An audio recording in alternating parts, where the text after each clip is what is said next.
Hello and welcome to I Can't Believe It's Not the Mouse, the podcast all about animated movies not made by Disney. I'm your host, Octaviano, and today, we continue SpongeBob month. This time, focusing on the TV movie Atlantis SquarePantis. Now, this is widely known as one of the worst things that SpongeBob's ever done. From some fans, I've heard that it's the worst SpongeBob episode because it's kind of weird. It's technically an episode, but it was treated as a movie upon release. And yeah, Nick had apparently told him to stretch out an 11-minute episode, pretty much your average SpongeBob episode, into a full 40-minute thing. Granted, it runs a little less than 40 minutes because you have a whole subplot with Patchy, as many of the specials did, but that's the general idea. It was just a regular episode stretched out, and you can tell. Yeah, I'm not gonna even try to hide it. This is bad. This is, of the movies or anything that I've talked about on here, this is easily the worst. Easily worse than, yes, the Emoji Movie. Because, yes, the Emoji Movie was a bad movie. You could see where, they had some ideas, just that, yes, it was rushed out. So it was one of those things where it's it is trying to tell a decent enough story. It's just not a very well-written one, whether it's because it was rushed or because it was never going to work, I don't know, but, it is trying. This doesn't have that. This is very much, we're doing a SpongeBob thing because we gotta cash in on this. At least from my understanding, I couldn't really find much information on it when I tried checking it up again, but I remember years ago looking this up where I had seen that apparently part of why this even exists is because it was forced out. Because if you remember Nickelodeon, granted, maybe they still do this, I don't really watch Nickelodeon anymore, but Nickelodeon used to often do TV movies for their shows as a way to, get ratings, because it would be like, hey, look, we got this movie from this show this week and whatnot. SpongeBob was one of the few that didn't really get a whole lot, and that's largely because the creator of the show, Steven Hillenburg, would often push back against those ideas because, he just didn't like it. And of course, with SpongeBob being the most popular show on the network, it was very easy for him to, throw that weight around. Again, I don't know if that's entirely accurate. This is just something I read years ago. It wasn't even mentioned when I looked it up recently, so maybe it wasn't, or maybe that information's been erased. I don't know. The internet's weird like that. Sometimes you'll find something and just okay, so that makes sense, and then out of nowhere it's just gone. But whatever. Point is that regardless of whether or not that's true, what is very much true is that this was pretty much forced out. Because if there is a consistent thing from when I initially searched it up to searching it up for this episode, is that, yes, they took a short episode, stretched it out, put it out as a movie, and it's awful. There's no way to get around it. It's not a funny episode. It doesn't have any clever writing. It very much feels like you just stretched out an idea from an episode that was probably not even going to be good to begin with, but it would have at least been okay, that was fine. Not really movie length, but at least, a 40-minute thing, which, TV movie, it's just, I have my issues with the first SpongeBob movie, even after rewatching it and acknowledging it's better on rewatch than it was when I first saw it. This makes me appreciate that even more, because it really does feel like, anything creative about the movie is nowhere to be found here. And granted, that's fine. I mean, of course, a theatrical movie is a theatrical movie. This is a TV one, but it doesn't even have the cleverness of the show. It's just baffling how they thought this was a good idea. And I don't really blame the people working on this show for it, because it's you were kind of forced into doing this. But yeah, it really is something where it's you can see this is not a fun time. A lot of the writing is just bland. It's you got the stupid stuff that you normally associate with SpongeBob, like the absurd, kind of humor, but it is so weak that it just feels like it's an amateur product, because you got the whole storyline. For those of you who've never heard of Atlantis SquarePantis, it's basically okay, SpongeBob and Patrick are out having their fun. They find this piece of it's a golden coin, a large golden coin that says Antis, Patrick's like, oh, it's probably from your ancestors because it's, Atlantis SquarePantis, so clearly it's yours. They go to a museum to figure it out, and that's where pretty much you got the supporting characters, Mr. Krabs, Sandy, and Squidward coming in, which that in itself feels very rushed and, lazy. But whatever. They take it to the museum. Squidward basically says, like, no, it's the Atlantis thing. They find out there's another piece right there, so, connects it. It brings in this van that will take them to Atlantis, and pretty much each of the characters have their own reason why they want to go. You have Squidward, who's like, okay, I like the art aspect of Atlantis. Mr. Krabs wants the wealth. Sandy wants the science, the scientific knowledge. While SpongeBob and Patrick see that there's a bubble that's known as, like, the world's oldest bubble or whatever, and they go along for the ride. And then the movie, I mean, maybe I missed it. I kind of doubted it, but there's really no explanation as to how Plankton goes in there. But then again, Mr. Krabs, Sandy, and Squidward being all at the museum at that moment was already kind of lazy. Like, Squidward, you can kind of understand because he's always been the artsy character, and that's how he's presented as here. But the other two, it's like, yeah, they were just happened to be there. I don't know, it's just coincidental. But yeah, Plankton is also in there because he snuck in, and it's supposed to be like a surprise, but whatever. And his interest in Atlantis is the weaponry. So they go to Atlantis. They meet up with this character called Lord Royal Highness, who is pretty much voiced by David Bowie, and I feel sad for Bowie because it's like, you deserve so much better than this episode. Because apparently, Bowie being there wasn't just like, oh, we just got him because, we could pay him. It was also Bowie interested in being in a SpongeBob thing because he was like, hey, look, I'm a fan of it. I have kids who are, fans of it. I enjoy watching it. It's fun, which, again, reminds you that SpongeBob is a very well-beloved show. It's not just something that, kids like that, eventually adults got into. Like, no, even older adults who weren't really, kids for it are, fans of the show. But yeah, he appears.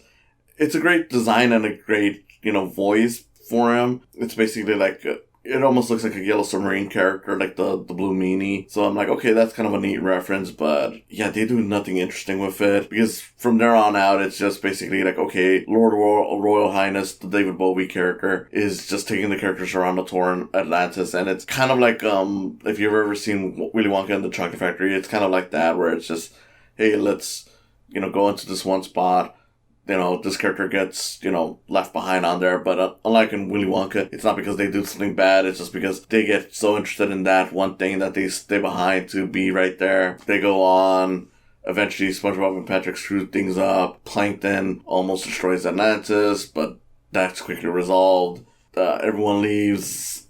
The end. That's the entire special. I mean, there's of course the whole Patchy subplot, which I'll say, just to get that out of the way since it's, very small and doesn't have much to do with it. It's cute. I mean, if you've ever seen any of the Patchy stuff in the show, it's always cute stuff where it's like, it's very low budget, but it's kind of charming because you got Tom Kenny, the voice of SpongeBob, in the role of Patchy, and he's just kind of going all in on it, even though, you could tell that it's very cheap. So it's cute in that regard, and this one's no different. It's pretty much just like, oh, Patchy's trying to get home to watch the new SpongeBob thing, but then he finds out that Encino's gone because he lives in Encino, and he's pretty much wandering the desert and freaking out. Eventually he hallucinates his own SpongeBob, and then Encino's back. I mean, it's very short, it's cute.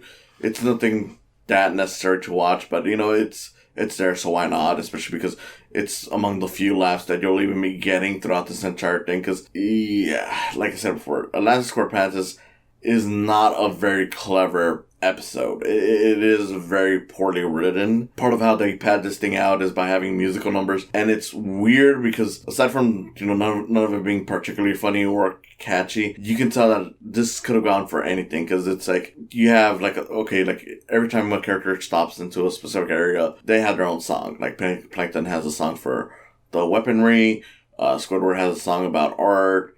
Mr. Krabs has a song about money, and Sandy is the one that actually gets screwed over the most here, because Sandy has a song like, okay, so her thing is that she gets into like the science area, which they have like this machine that basically can shrink you down to fight like germs. Like it's a way to solve like, various illnesses. And how they depict that is by having them turn into like, little 8-bit characters, though it's very badly animated on top of that, because it's like, okay, look, I get that they're supposed to be 8-bit, video game characters in this scene, but you didn't even capture that well, which is weird because that shouldn't be that hard to do, because the characters are constantly like bouncing around in weird ways.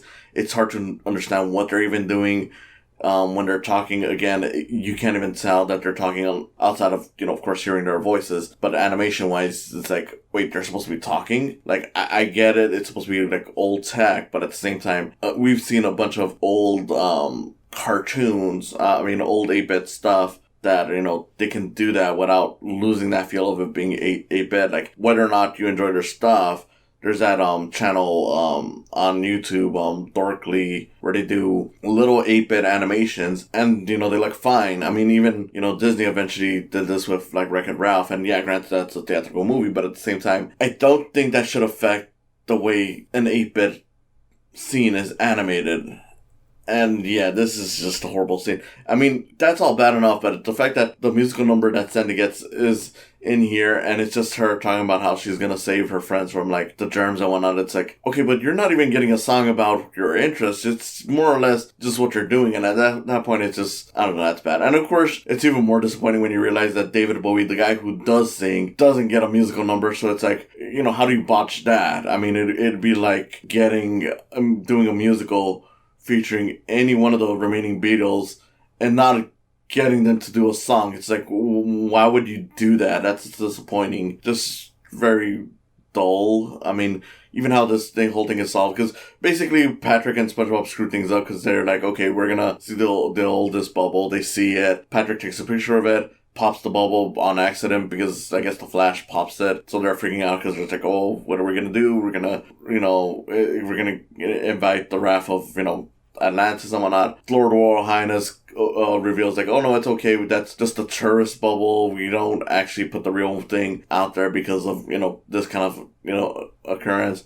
And then pulls out the actual old bubble. Patrick takes a picture of it, which, pops it. And that's kind of a funny joke, but it's not that funny. It's just like, oh, okay, that's kind of amusing. It's, I don't know, it's that's the kind of thing that you've seen before, where a character makes a mistake after they've been told that, they're in the clear. And then Plankton comes in and pretty much tries attacking them, but it's revealed like, oh, remember that whole joke early on about how they could only make things into ice cream? It turns out that their weaponry is apparently like that. It's just full of ice cream, but it's okay because it turns out that the Atlanteans like Plankton, so they're like, okay, even though you destroyed our bubble, we'll forgive you if you let us keep this little thing as our new big draw for audiences.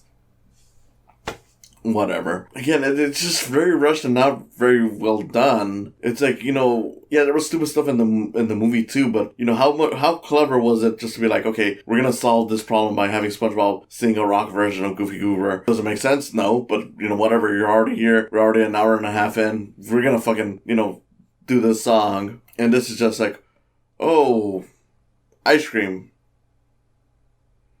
I don't know, it's not a very well done joke.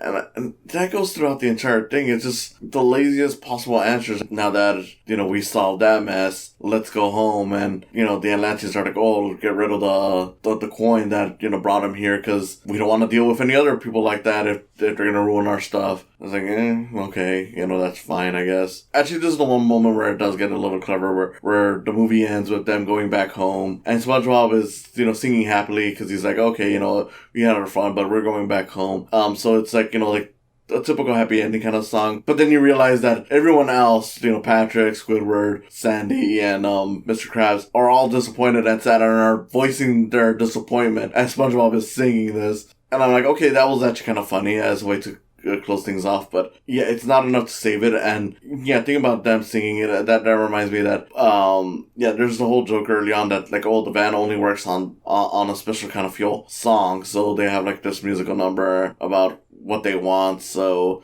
they can fly over to Atlantis. And I'm like, I mean, again, this is kind of trying to be like absurd, like in the movie, where like, oh, singing is what saves the day. Only difference is that this one feels like, okay, it just feels like this is a writer attempting to be clever, but not really, because they just pulled this out of their ass at the last minute. Like, oh, how do we make fuel fun for this? Let's make him sing, and that, gives them an excuse to have another song in there, and I don't know.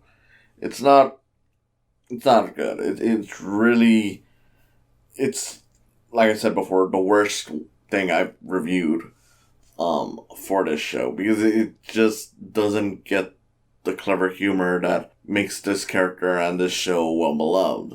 That it was forced upon the staff by Nickelodeon makes sense, because it really doesn't feel like it should have been that long, and even if it was as long as it originally intended, I don't know if this would have actually even worked. It honestly is just a very disappointing and bad idea for an episode. It's not fun, it's not great.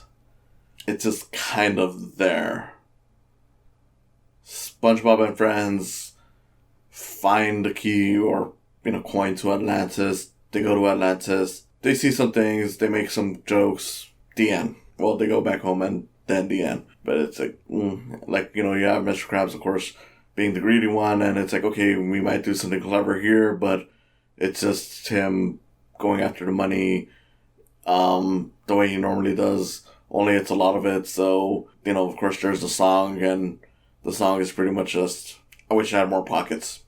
Like, you could have put more interactions with them to do this stuff. Like, how great would it have been if, like, Mr. Krabs had to, like, fight some Atlantean, monster like a dragon or something to get the money.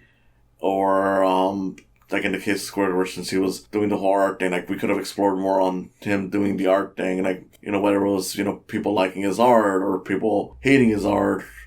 Maybe we could have seen him play with his clarinet, and I don't know, you could have done more with it, but they don't, and honestly, I don't care. Like, by the end of this, I was just like, this is such a boring movie.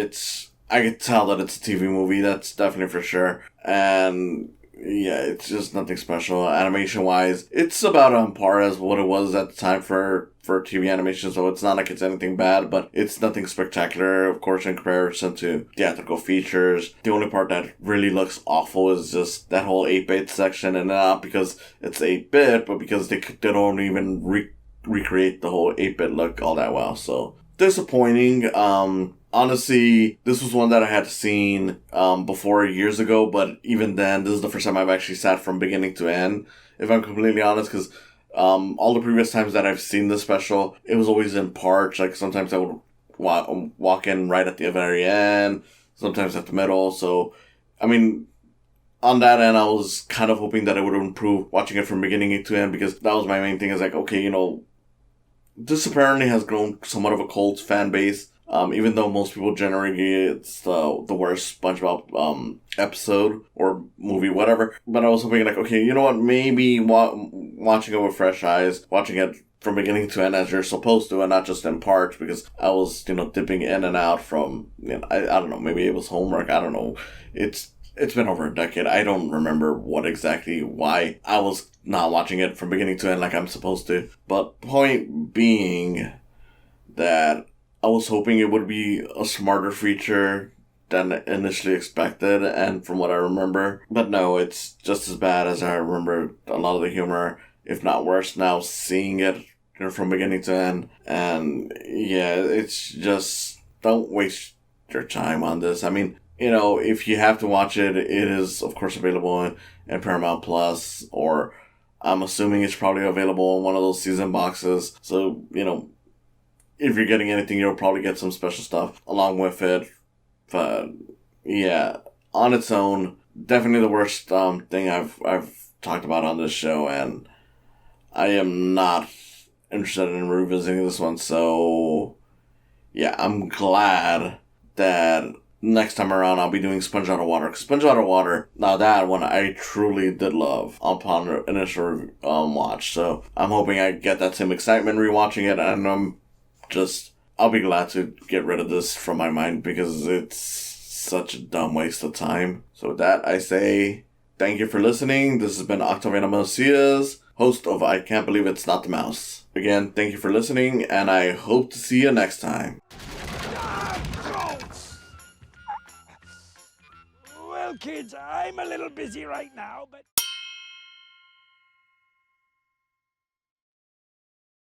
Thank you for coming on and listening to me today. If you enjoyed it, you can always subscribe to my YouTube channel. You can follow my podcast. It's on Podbean, Spotify, or Apple Podcasts. And if you want to support me even more, there's always the option of Patreon.